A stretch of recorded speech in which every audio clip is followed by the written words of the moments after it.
tuğanlar, mına bugün çınığı sizden jеңишиңиздер, çınığı жеттиңиздер ошо жеңишке.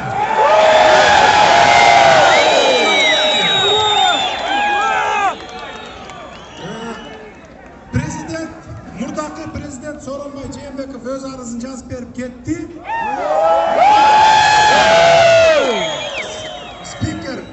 Спикер Канат Исаев анын милдеттерин аткарууну мүмкүн эмес экен деп өзүнүн арызын жазып берди.